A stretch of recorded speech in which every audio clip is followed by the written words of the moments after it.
नमस्कार विद्यार्थी मित्रों, मैं पवन सर। कक्षा 11 अर्थशास्त्र विषय पाठ 3 मांग। क्या नाम है विद्यार्थी मित्रों? मांग। ठीक है, बहुत ही अच्छा, समझने योग्य और अपने दैनिक जीवन में उपयोग में लेने योग्य ये पाठ है। आप इसे अच्छी तरह देखें, समझें और इसको याद करें। इस पाठ में से परीक्षा में आपको बहुत सारे नंबर के बहुत सारे प्रश्न पूछे जाते हैं। अब हम विद्यार्थी मित्रों चर्चा करने जा रहे हैं मांग के नियम की समझ। किसका? मांग के नियम की समझ, कि मांग का नियम क्या है। तो जो मांग के नियम की समझ है वह अनुसूची, तालिका, कीमत जैसे असर करने वाले जो भी परिबल हैं उनके आधार पर क्या किया गया है, मांग की अनुसूची की चर्चा यहाँ पर की गई।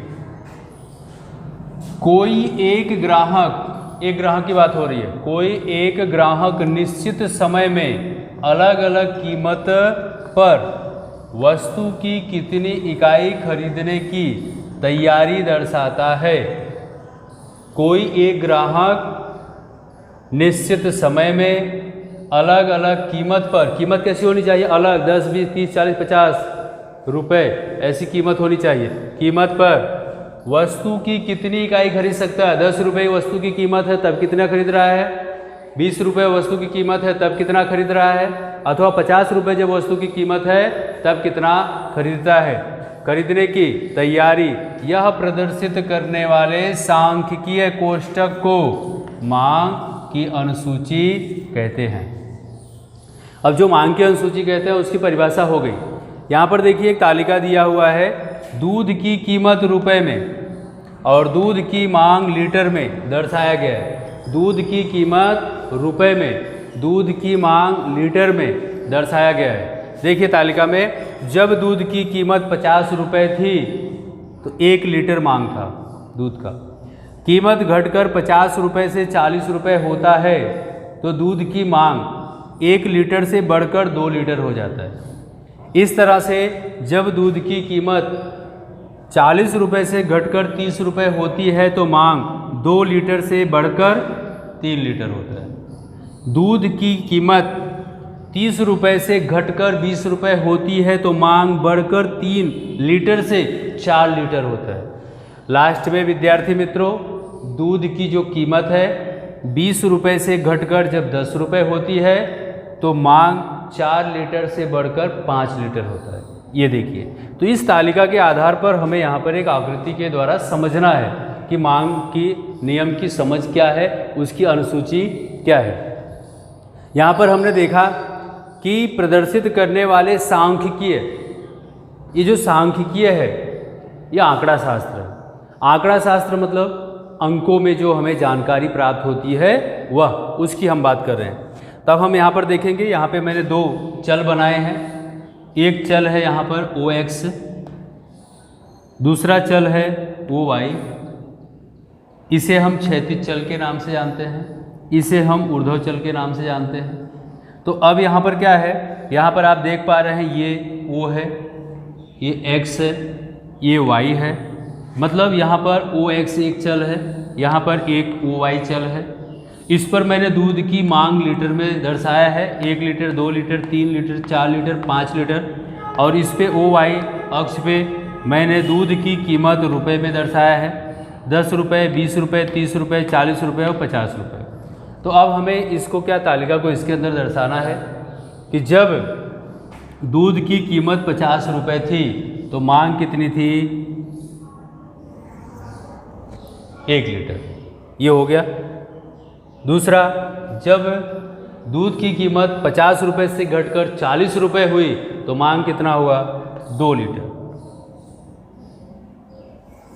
ये देखिए, इस तरह से जब 30 रुपये तो 3 लीटर, 20 रुपये तो 4 लीटर, 10 पे 5, इसको हम क्या करेंगे, ऐसे जोड़ देंगे।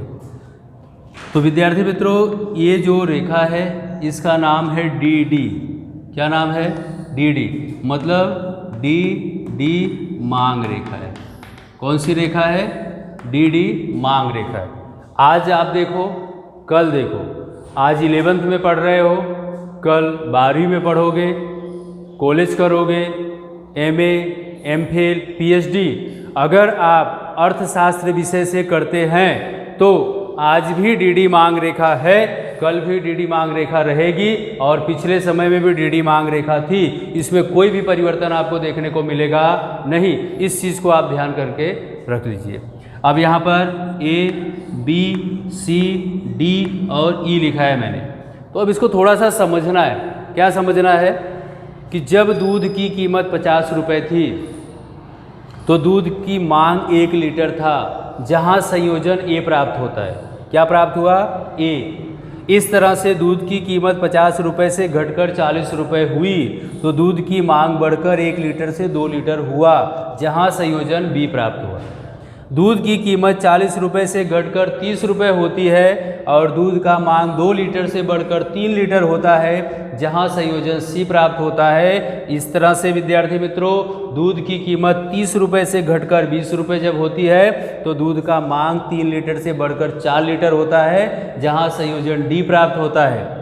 लास्ट में दूध की कीमत 20 रुपये से घटकर 10 रुपये जब होती है तो दूध की मांग 4 लीटर से बढ़कर 5 लीटर होता है, जहां संयोजन E प्राप्त होता है। तो इस तरह से यहाँ पर संयोजन A, संयोजन B, संयोजन C, संयोजन D और संयोजन E को जोड़ने वाली इस रेखा को DD मांग रेखा के नाम से जानते हैं। ठीक है, तो ये आपका क्या है कि समझ है, मांग की अनुसूची की क्या है, समझ है कि मांग की रेखा ऊपर से नीचे की तरफ ढाल वाली बनती है, धन ढाल वाली, ऋण ढाल वाली बनती है। तो इस तरह से जो मांग रेखा है ऊपर से नीचे वाली ढाल बनती है और इसके संयोजन इस तरह से बनते हैं। DD जो है वो मांग रेखा के नाम से जाना जाता है। बस अब इसके आधार पे क्या है कि ये जो भी हमने मांग रेखा देखा, जो भी हमने इसमें तालिका संयोजन देखा, इसकी एक विश्लेषण यहाँ पर दिया हुआ। अब जो विश्लेषण है, वस्तु की कीमत और वस्तु के मांग को दर्शाने वाले 2 संबंध यहाँ पर देखने को मिलते हैं। एक आय का असर और दूसरा स्थानापन्न असर। तो जो आय का असर है यहाँ पर देखिए, ग्राहक की मुद्रा की है, मुद्रा की है मतलब जो रुपए में, ग्राहक की मुद्रा की आय स्थिर हो, ना बढ़ रही हो ना घट रही हो। ग्राहक की मुद्रा की आय स्थिर हो, ना बढ़ रही हो ना घट रही हो। वस्तु की कीमत में कमी हो, ग्राहक की आय स्थिर है, वस्तु की क्या है, कीमत में कमी हो, घटे, तो ग्राहक की खरीद शक्ति में बढ़ोतरी होती है। क्या होती है? बढ़ेगी। ये स्वाभाविक है, हर व्यक्ति के अंदर ऐसा है। जब किसी वस्तु की कीमत कम हो तो वह वस्तु की मांग बढ़ाता है। अगर हम यहाँ पर आम का उदाहरण लें तो अगर आम की कीमत 100 रुपये है तो आप 1 किलो आम खरीदते हैं, लेकिन अगर आम की कीमत घटकर 50 रुपये हो जाए तो आम की जो मांग है वह किलोग्राम में बदल जाती है, अधिक हो जाती है। तो यहाँ पर देखिए, जब ग्राहक की मुद्रा की आय, जो पैसा था, वेतन था, वो क्या था, स्थिर था, लेकिन उसकी कीमत में क्या हो गई, जो वस्तु वो खरीदने वाला था कम हो गई, तो क्या हो गया, वस्तु की खरीद शक्ति मतलब ग्राहक की खरीद शक्ति क्या हो गई, बढ़ गई, जिसे ग्राहक की वास्तविक आय बढ़ती है। क्या होती है? वास्तविक आय। क्योंकि जो व्यक्ति अब वस्तु की खरीदी कर रहा है, अगर कोई सोना चांदी प्रॉपर्टी जमीन प्लॉट खरीद रहा है तो भविष्य में उसकी कीमत तो बढ़ने वाली है। इस तरह से अब यहाँ पर वास्तविक आय की अगर हम बात करें तो अगर हम दूध का जो हमने उदाहरण लिया, अगर उसी की बात करते हैं तो देखिए, जब दूध की कीमत 50 रुपये थी तब 1 लीटर की मांग हुई, और जब 10 रुपये हुआ तो 5 लीटर की मांग हुई। तो यहाँ पर उसकी खरीद शक्ति में क्या हुआ, परिवर्तन देखने को मिलता है।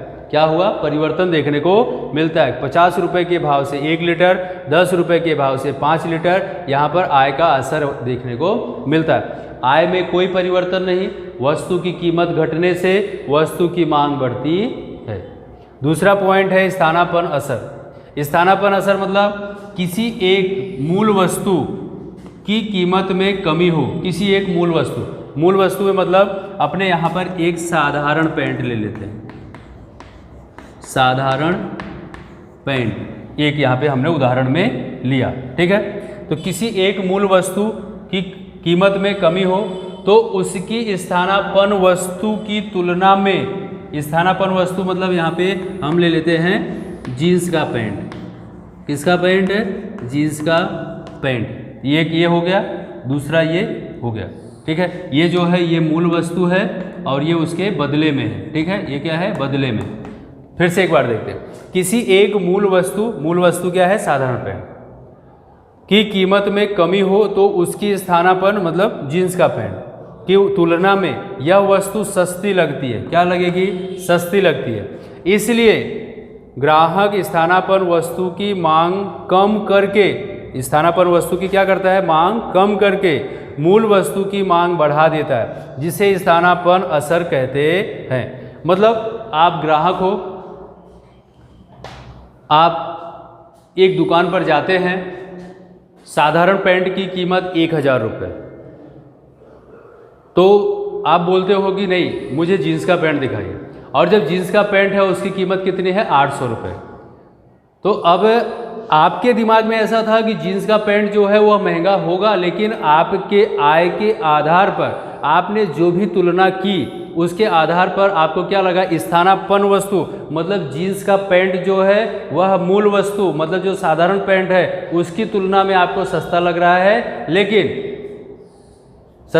है, लेकिन आप जीन्स का पैंट खरीदेंगे नहीं। क्यों?